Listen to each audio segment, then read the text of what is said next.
এ আদম সন্তান সন্ততি তোমরা শুনে নাও, তিলকাল জান্নাতুল্লাতী নূরিতু মিন ইবাদিনা মান কানা তাকিয়া।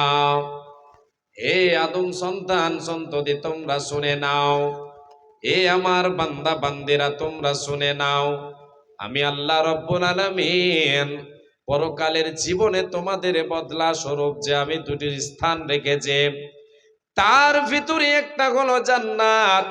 এই জান্নাতের উত্তরাধিকারী, জান্নাতের মেহমান, জান্নাতের ওয়ারিস বানাবো আমি কারে? তোমরা কান খুলে শুনে নাও, তোমরা কর্ণপাত করে শুনে নাও। আল্লাহ তাবারাক ওয়া তাআলা বলেন, তিলকাল জান্নাতুল্লাতী নূরিতু মিন ইবাদিনা। আল্লাহ রাব্বুল আলামিন বলেন, আমি আমার জান্নাতের উত্তরাধিকারী বানাবো কাদেরকে? মিন ইবাদিনা, আমার বান্দাদের মধ্য থেকে, বান্দা বান্দীদের মধ্য থেকে, যারা কি হবে? মান কানা তাকিয়া, যে হবে মুত্তাকি, পরহেজগার, দিনদার, আল্লাহওয়ালা, আল্লাহ ভীরু হবে, যে আল্লাহকে ভয় করেনেওয়ালা হবে, যে আল্লাহকে ভয় করে পৃথিবীর বুকে চলবে, যে আল্লাহ তাবারাক ওয়া তাআলার বিধান মেনে চলবে, যে আল্লাহর দিনকে ফলো করে চলবে, যে আমার রব বলেন, রে পৃথিবীর মানুষেরা, আমি আল্লাহ সবাইকে জান্নাতে দেব না, না না, আমি জান্নাতে ওদেরকে দেব যে আমার বিধানকে মেনে চলবে, আমাকে ফলো করে চলবে, আমার কথা মতো চলবে। আল্লাহ তাবারাক ওয়া তাআলা সকলকে, সবাইকে দেবেন জান্নাতে না। কাদেরকে দেবেন? যারা আল্লাহ তাবারাক ওয়া তাআলার খাঁটি বান্দা হবে, খাঁটি বান্দী হবে, এদেরকে জান্নাতের মেহমান বানাবেন, জান্নাতের উত্তরাধিকারী বানাবেন। আমরা এই কথা সকলে জানি, আমাদের সকলের এই কথা জানা, আমরা সকলে এই কথা জানি যে বাবা যদি মারা যায়, তার যে সমস্ত মিরাজগুলো রয়েছে, যে অর্থগুলো রয়েছে, যে টাকা পয়সাগুলি রয়েছে, এগুলি ভাগ কে পাবে? এগুলির উত্তরাধিকারী হবে কে? এগুলির ওয়ারিস হবে কে? যে তার ওয়ারিস হবে, বাবার যে সন্তান সন্ততি হবে, এক কথায় বাবার যারা ওয়ারিস হবে, যে মাইয়েত মারা গেছে তার যে ওয়ারিস যারা আছে, এরাই এর সম্পদে ভাগ পাবে, নচেত অন্যরা কেউ পাবে না।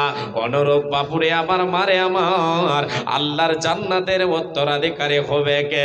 আল্লাহর জান্নাতের ভাগ পাবে কে?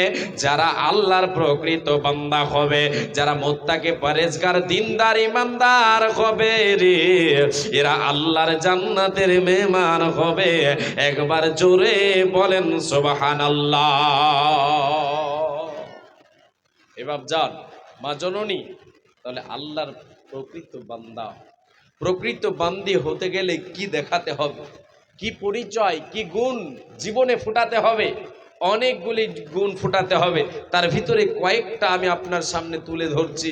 আল্লাহ তাবারাক ওয়া তাআলা সূরা ফুরকানের তিনি বলেছেন, যারা আল্লাহ তাবারাক ওয়া তাআলার প্রকৃত বান্দা হবে, খাঁটি বান্দা হবে, আমার আল্লাহ যাদেরকে জান্নাতের মেহমান বানাবেন, জান্নাতের ওয়ারিস বানাবেন, এদের পরিচয় আমার আল্লাহ বলেন, ওয়া ইবাদুর রহমানিল্লাযীনা ইয়ামশুনা আলাল আরদি হাওনা।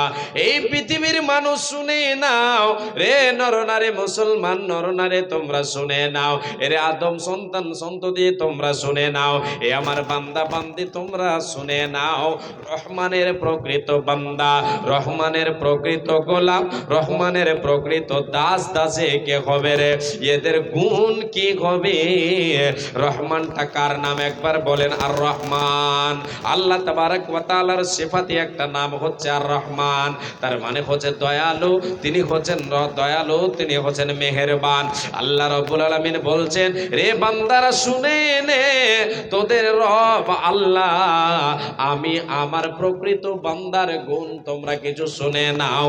আমার প্রকৃত বান্দা বান্দি যারা হবে, এরা পৃথিবীর বুকে চলবে রে, নম্রভাবে চলাফেরা করবে, এদের চলার ভঙ্গিমায় কোনো ধরনের অহংকার থাকবে না।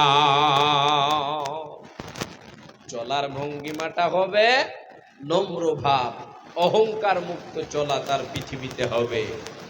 কেন কেন কেন? আল্লাহর প্রকৃত বান্দা যারা, জান্নাতের মেহমান হবে যারা, এরা পৃথিবীতে অহংকার করে চলতে পারে না। অহংকার নামে সিফাতটা তাদের ভেতরে থাকতে পারে না। অহংকার ছাড়াই এরা পৃথিবীতে নম্রভাবে চলবে, আজ যে ইনকেসারের সাথে পৃথিবীতে চলবে, নম্রভাবে চলবে, অহংকার করে চলবে না। কেন রে বন্ধু? আমার আল্লাহ বলেন, বান্দারে যারা পৃথিবীর বুকে আদম সন্তান সন্ততি শুনে নাও, যদি তুমি পৃথিবীর বুকে অহংকার করে চলো, আমি আল্লাহ আমার ভালোবাসা পাবে না, পাবে না, পাবে না।